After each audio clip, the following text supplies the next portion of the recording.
Saya nak bagi tuan-tuan supaya kita ni habis Ramadan Tuhan ampun dosa kita. Apa dia? 7 amalan yang mesti kita amal. Apa dia tuan-tuan? Yang pertama, dalam Ramadan jangan tinggal Quran. Quran bacalah tuan-tuan. Sebab apa? Quran ni hudan linnas wa bayyinatin minal huda wal furqan. Quran ini dia hudan linnas, dia bagi petunjuk pada manusia dan dia menerangkan petunjuk. Quran ni apa tuan-tuan? La raiba fi. La raiba fi, tak ada ragu. Kemudian hudan lil muttaqin, dia ulang lagi, menjadi petunjuk kepada orang yang bertakwa. Quran lagi syifaa'un wa rahmah, dia penawar tuan-tuan, dan menjadi rahmat kepada orang yang membacanya, yang mengamalnya. Sebab tu Ramadan ini tuan-tuan jangan tidak. Sebab apa disebut hudan linnas? Pernah ada orang tuan-tuan baca satu ayat Al-Quran, dia bukan Islam, Tuhan buka pintu hidayah dia. Apa dia ayat tu? Wasyamsya dhiya'a. Tengok ayat ni, wasyamsya dhiya'a. Wasyamsya ni maksud dia matahari. Matahari mengeluarkan cahaya, dhiya'a digunakan dhiya'a. Tapi wal qamara nura. Wal qamar maksud dia bulan. Bulan dia tak gunakan dhiya'a, tapi dia guna nura. Cuba tengok Quran ni. Orang ni dia buat kajian tentang ayat ni, Tuhan buka pintu hidayah dia masuk Islam. Sebab Quran ni hudan linnas. Tapi kita tak nak baca Quran, rugi tuan-tuan. Rugi sangat-sangat. Sebab apa? Wasyamsya dhiya'a, dibuat kajian melalui kajian sains. Dhiya'a ialah cahaya yang dikeluarkan. Sebab tu disebut wasyamsya dhiya'a. Tapi disebut wal qamara. Qamara ialah bulan. Qamara disebut wal qamara nura. Nura maksud apa? Cahaya yang dipantulkan. Tengok hebatnya Quran ini. Matahari mengeluarkan cahaya, kemudian bulan memantulkan cahaya daripada matahari. Ni Quran dah sebut. Sebab tu kalau kita doa, Allahumma ja'al fawq apa? Allahumma ja'al qalbi nura. Jadikanlah hatiku ni nura. Kenapa tak didoa Allahumma ja'al qalbi dhiya'a? Kerana hati kita ni bila didapat hidayah, dia akan nura, dia akan pantul pada orang lain. Tengok bezanya tuan-tuan. Dengan izin Allah, orang ini membaca ayat ni, dia buat kajian, Tuhan buka pintu hidayah dia. Di antara ayat yang lain, saya ambil ringkaslah. Sebab hudan linnas, Quran ni dia buka petunjuk kepada manusia. Contoh, baldalna juluda ghairaha liyadukhul azab. Orang yang dimasuk dalam api neraka, kemudian dibakar, hancur habis ni, hancur. Badalna, diganti juluda ghairaha, kulit dengan kulit yang lain, liyazuqul azab, untuk rasa azab. Kenapa tuan-tuan bila dibakar kulitnya akan hancur? Maka Allah sebut badalna, diganti. Kenapa ganti? Rupanya kulit kita inilah yang mempunyai sensory organ. Organ rasa, organ panas, organ sejuk, organ bagi tekanan dan sebagainya. Ni kulit kita ni. Jadi bila kulit ni tak ada, kita takkan rasa bahangnya panas. Maka Allah sebut badalna, diganti dengan kulit yang lain. Maka tengok hebatnya, ada seorang profesor daripada Thailand yang membuat kajian, apabila terbakar kulit kita, macam mana nak bagi elok balik? Maka diambil kulit yang lain di tempat yang lain. Contohnya di slice, diambil dekat kulit paha, di slice, kemudian diambil tu diletak pada kulit yang terbakar, isi yang terbakar. Dengan izin Allah, maka kulit tu akan terbentuk kulit yang baru. Dia bentang tuan-tuan di satu universiti di Saudi. Dia kata inilah penemuan pertama yang cukup hebat. Tiba-tiba bangun seorang profesor Islam. Dia kata apa?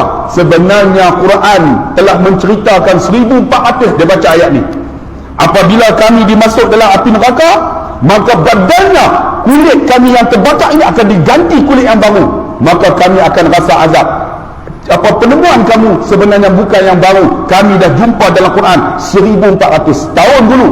Dengan izin Allah, profesor Thailand itu masuk Islam. Kerana apa? Hudan linnas Quran ni. Dia buka petunjuk pada manusia. Tapi ada di kalangan kita, Quran tak boleh baca. Sedih tuan-tuan. Quran tak boleh baca. Hidup 40 tahun, 50 tahun. Anak remaja kita, Quran buat tak kisah. Ramadan ni tuan-tuan, jangan tinggal Quran. Quran ni ya Allah, tengok ayat Quran. Ya maqsharal jinni wal ins, in istata'tum an tanfudhu min aqtaris samawati wal ard fanfudhu la tanfudhu illa bisultan. wahai jamaah jin manusia, tembusilah penjuru langit bumi, dia kata. Kamu tak boleh tembus kecuali dengan sultan.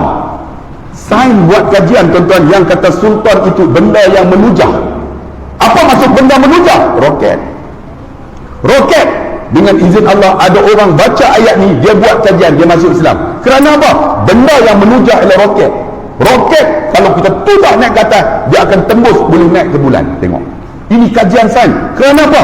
Hudan linnas wa bayyinatin minal huda. Dia menerangkan, tapi kita tak baca, tak faham. Jangan tinggal Quran tuan-tuan dalam Ramadan ni. Yang kedua apa?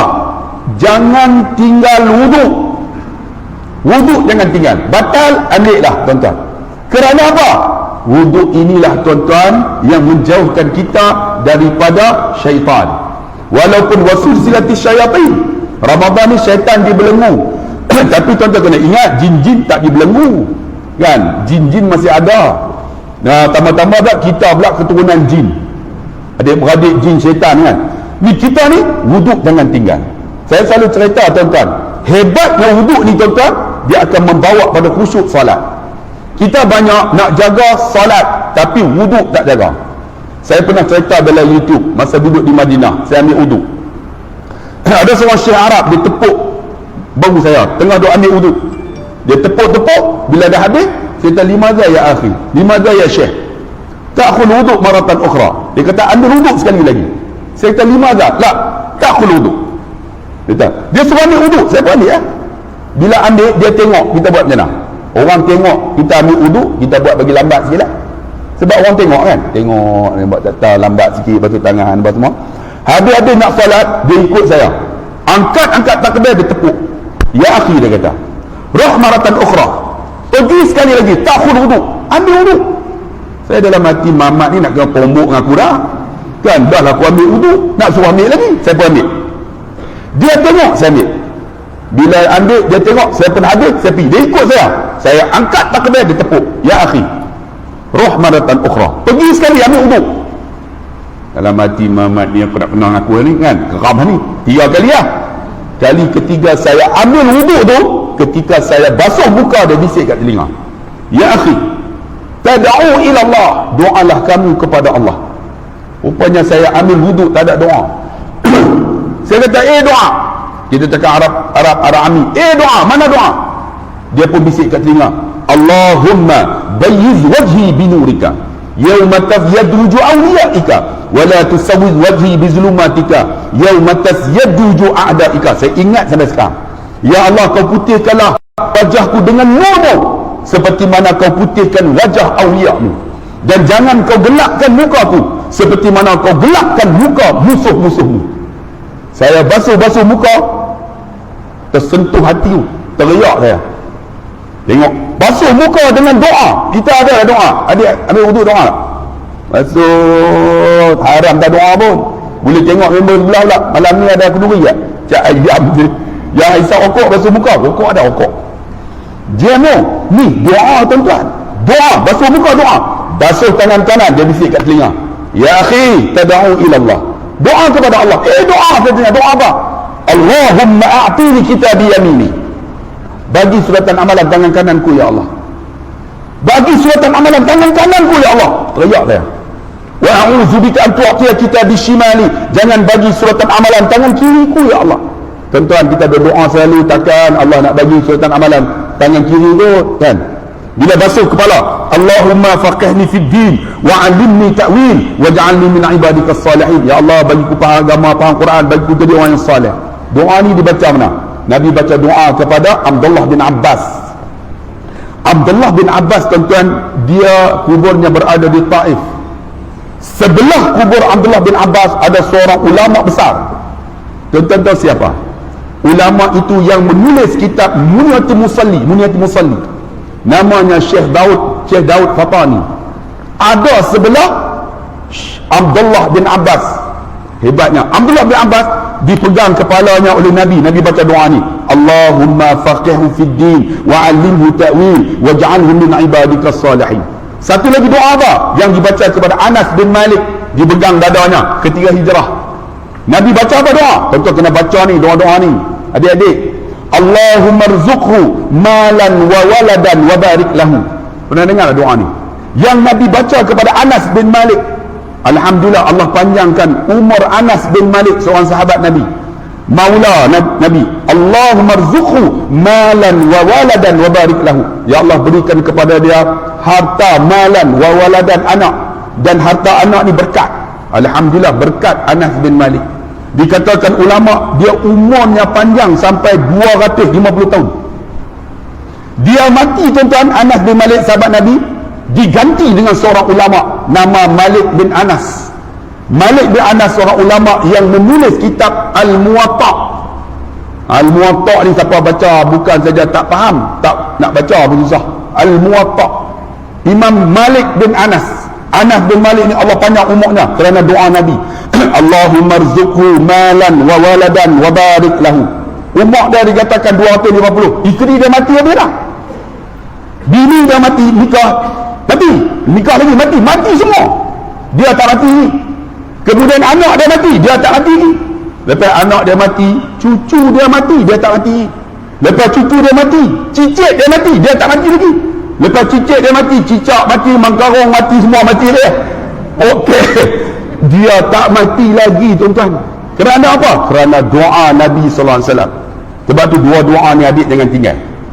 Allahumma faqihni fid din wa 'allimni ta'wil waj'alni min ibadikas salihin. Satu lagi apa? Allahumma rzuqni malan wa waladan wa barik li. InsyaAllah Allah bagi kepada kita keistimewaan. Itulah yang berlaku, tuan-tuan. Wuduk. Jadi bila habis tu basuh kaki, dia bisik kat telinga, Allahumma sabbit qadami ala siratikal mustaqim. Ya Allah, tetaplah tapak kaki aku atas titik sirat, ya Allah. Habis-habis baru saya angkat takbir pergi semayang. Allahu Akbar. Dia tak tunggu dah syekh tadi. Angkat takbir baru rasa, ya Allah, sedapnya semayang. Kerana apa? Wuduk. Ramadan jangan tinggal wuduk. Kalau terbatal, ambil lah, tuan-tuan. Biar sentiasa dalam wuduk. Tuan-tuan jaga 30 hari dalam wuduk. InsyaAllah kita akan jaga wuduk seterusnya pada hari yang bukan Ramadan. Yang seterusnya, angkat 30 minit, jangan panjang-panjang. Yang seterusnya, jangan tinggal istighfar kepada Allah dalam Ramadan ni. Istighfar paling pendek apa dah? Astaghfirullahalazim alladzi la ilaha illa huwal hayyul qayyum pun boleh. Hayyul qayyum pun boleh. Jangan bertikai. Ada i'rab, ada kaedah dia. Ada orang kata, ustaz, hayyul qayyum boleh, hayyul qayyum boleh. Yang tak bolehnya tak kata apa. Kan? Astaghfirullahalazim. Boleh wakaf itu. Jangan astaghfirullahalazim alladzi la ilaha illa. Itu tak boleh. Wakaf kena bagi betul. Astaghfirullahalazim alladzi la ilaha illa huwal hayyul qayyum wa atubu ilaih. Boleh. Ataupun hayyul qayyum wa atubu ilaih. Jangan tinggal Ramadan ni, tuan-tuan. Astagfirullah. Kalau boleh lagi, istighfar, penghulu segala istighfar. Tahu tak apa dia? Allahumma anta rabbi la ilaha illa anta khalaqtani wa ana abduka wa ala ahdika wa ahdika mastata'tu a'udzu bika min syarri ma sana'tu abu'u laka bi ni'matika alayya wa abu bi dhanbi faghfirli fa innahu la yaghfiru dhunuba illa anta. Pernah dengar tak? Jangan tinggal Ramadan ni. Kalau malas sangat, astaghfirullahalazim, astaghfirullahalazim, astaghfirullah. Bagi biasa, tuan-tuan. Tak percaya, tuan-tuan buat 30 hari tanpa tinggal, waktu mana pun. Sebab apa?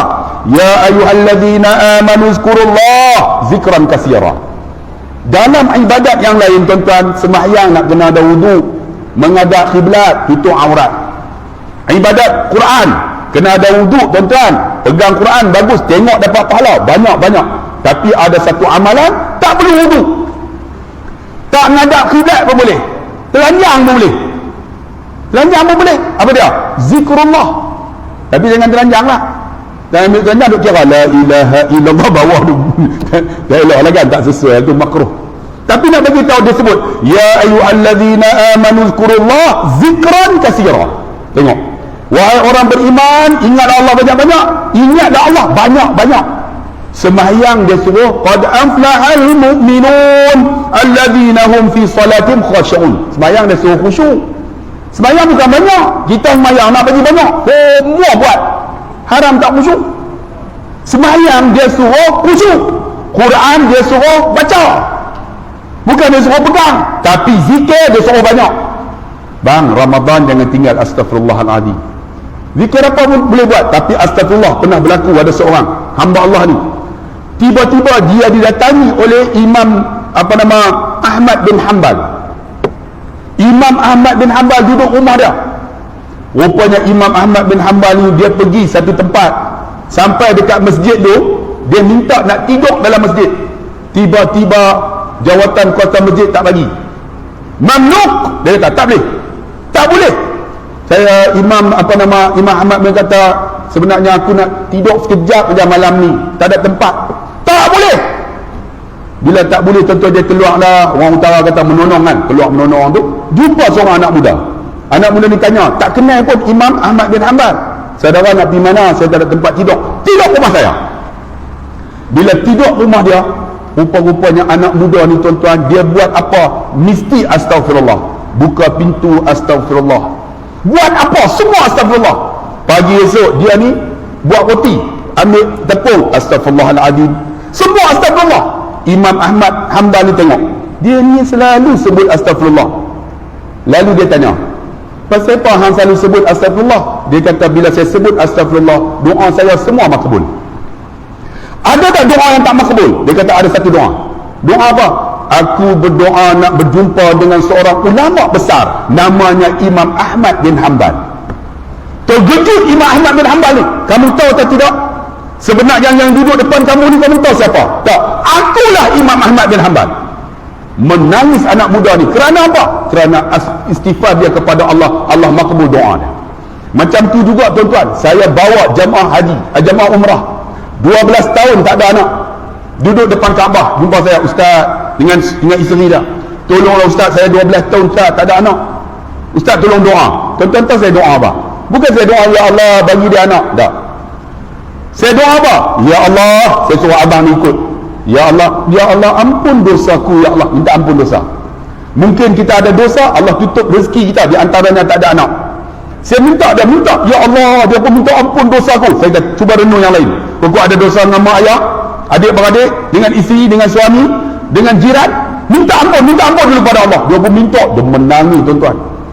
Umur kahwin umur 25, 12 tahun, 37 huduh, teriak 37 huduh. Dia teriak semua ni dengan isteri dah depan Kaabah ni. Saya baru balik umrah tuan-tuan, setelah 12 tahun 2 tahun dulu tu, dia telefon saya depan Kaabah, Ustaz, alhamdulillah hari ni isteri saya dalam labor room, nak beranak dah. Nak beranak baru habaq, projek tak habaq. Nampak apa nak bina merapu kan. Tapi nak bagi tahu kata Tuhan makbul kerana apa? Kerana astaghfirullahalazim, taubat. Tuan-tuan nak murah rezeki bukan duit banyak bang. Bukan duit di antaranya apa? Rezeki. Isteri kita tak bagi masalah kat kita, itulah rezeki. Isteri kita balik rumah, bang, sihat ke bang, makan apa bang, tenang, itu rezeki. Suami kita tak ada masalah, rezeki. Dan ini kita balik rumah, bukan bang, woi, nak makan, ambil sendiri, jamu. Saya pernah jumpa tuan-tuan, ada seorang pakcik, isteri dia panggil yang, umur 76. Tuan Haji Ibrahim, isteri panggil yang tak? No. Panggil nama kot. Panggil abang. Dia panggil yang, umur 76. Saya pergi rumah dia. Dia tahu Ustaz mana, duduk sana, dia pun panggil bini dia. Yang punya panjang, mendayu, aku dengar berbulu. Orang tua umur 76 panggil yang. Kalau yang tak apa, ni yang bini dia main umur 76 kok, angkat ayak kopi, letak, minum. Saya tanya elok bini dia pergi, pakcik umur berapa? 76. Pakcik panggil makcik yang. Tak ada kata apa. Aku panggil Yang pasal aku dah lupa nama dia. Rupanya nama pun lupa lah. Sebab tu dia panggil Yang, takut silap nama kan. Tapi nak beritahu, isteri kita tengok, itu rezeki. Tenang, anak tak ada masalah, itu rezeki. Kereta naik KE20 tak pernah rosak, itu rezeki. Ada orang kata rezeki duit kat duit. Jangan bang, saya pernah pergi rumah seorang datuk, dia tarik drawer 10 juta. Dalam drawer 10 juta. Tapi dia kata apa? Ustaz, duit ini tak ada makna kat saya. Hati saya tak tenang Ustaz. Rupanya duit bukanlah ketenangan bagi dia. Rezeki ni tuan-tuan, duduk rumah walaupun 3 bilik tapi tenang aja. Hidup tak ada hutang, tu tenang lah tu. Itu rezeki. Dah panjang sikit. Wuduk jangan tinggal tuan-tuan. Astagfirullah jangan lupa. Astagfirullahaladzim. Jadilah tuan-tuan kan. Kerana apa tadi? Yang tadi bertemu dia kerana astagfirullahaladzim. Yang seterusnya, dalam Ramadan jangan tinggal duha. Walaupun kita duk buat Ramadan ni duha, tambahlah buat 8 ke, kalau boleh 4, bagi lebih sikit. Duha jangan tinggal. Yang kelima, jangan tinggal tuan-tuan tahajud. Tahajud jangan tinggal. Siapa yang pernah buat tahu, nikmat tak cerita tak erti. Orang yang pernah buat dia akan rasa nikmat tu. Tahajud. Saya 54 tuan-tuan, bukan muda. Bagi saya, lepas sembahyang Isyak, aku mesti tutup. Dengan apa? Solat taubat dan 1 witir. Jangan tinggal. 54 dah. Kawan-kawan mati berlambak dah. Kawan saya tu Haji 6 lah meninggal. Allah. Semua COVID. Tengok dalam grup WhatsApp tu, tengok mati dah kawan kita lah. Tak ada dah. Seorang tu kencing manis. Seorang tu darah tinggi. Seorang tu semua COVID lah. Seorang tu kena kencing lagi teruk kan. Nak beritahu kata, ya Allah, ramai dah. Takkan yang 54 pun harus semayang macam tu, kita tambah lagi. Takkan nak buat macam tu juga. Tak ada sunat, kau boleh abang dah. Takkan tak ada penutup sebelum nak tidur. Solat sunat taubat 2 rakaat, tutup witir 1 rakaat boleh dia. Ramadan ni jangan tinggal tuan-tuan. Sunat duha jangan tinggal. Sunat tahajud jangan tinggal. Yang keenam, jangan tinggal solat berjamaah dalam Ramadan ni. Sebab apa? Tuan-tuan, dalam Rejab pahala kita buat 70 aja, 70 pahala. Rejab, Syaban 700 pahala. Tapi Ramadan 700 bi'afin, 700 kali ganda. Rejab 70, Syaban 700, Ramadan 700 kali ganda. Rugi bang, rugi tuan. Kita sedekah, masalul ladzi la yunfiquna amwalahum fi sabilillah kamasalil habbah. Bandingan orang menafkah jalan Allah seperti mana satu biji benih. Dan habbah sab'a sanabila fi kulli sumlatin mi'atu habbah. Daripada 7 benih ni naik 7 cabang. Daripada 7 cabang naik setiap cabang itu 100 mi'atu habbah. Kemudian Allah kata, wallahu yudha'ifu liman yasha'. RM1 jadi 700 kali ganda 1,400. Ramadan tuan-tuan, bos RM1 1,400. Nak dapat mana? Ramadan. Ni kita semayang 27 kali ganda. Ramadan sampai 700 kali ganda. Jangan tinggal salat jamaah.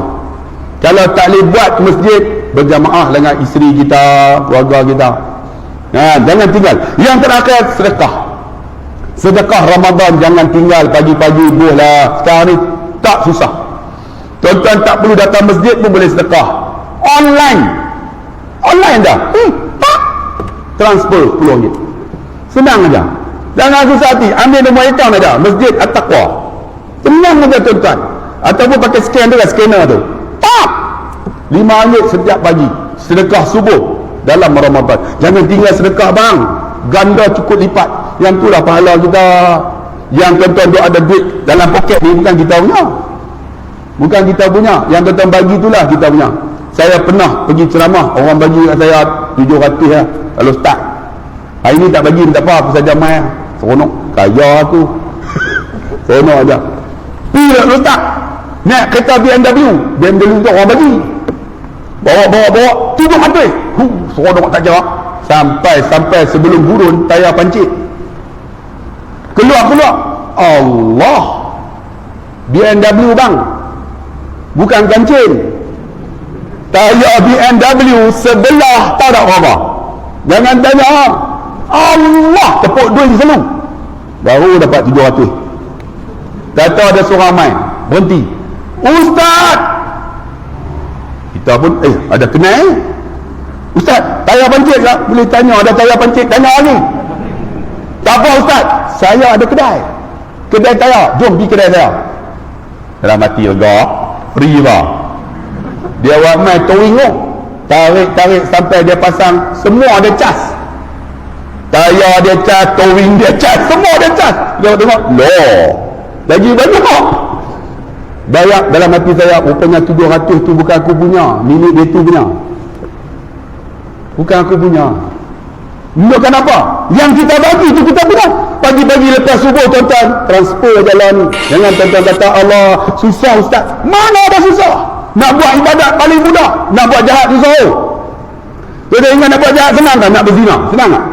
Adik nak berzina senang tak? Kena pergi tempat hotel cahaya orang tahu. Ambil hotel 5 bintang. Takkan murah ustaz tu? 5 bintang 400 lebih. Mau nak buat jahat tu 400. Kemudian apa? Nak buat jahat. Bukan nak suruh tuan-tuan buat jahat lah.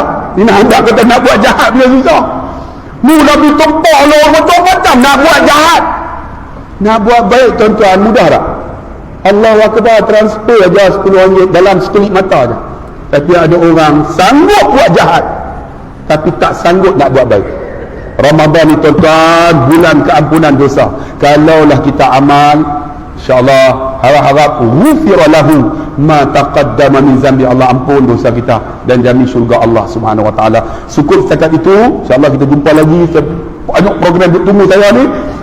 InsyaAllah semoga ada kebaikan. Al-haqqu min rabbi wa dhaif li nafsi. Yang baik daripada Allah, yang lemah itu kelemahan saya. Sekian. Wassalamualaikum warahmatullahi wabarakatuh.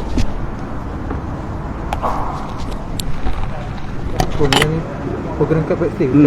Buat kat bawah.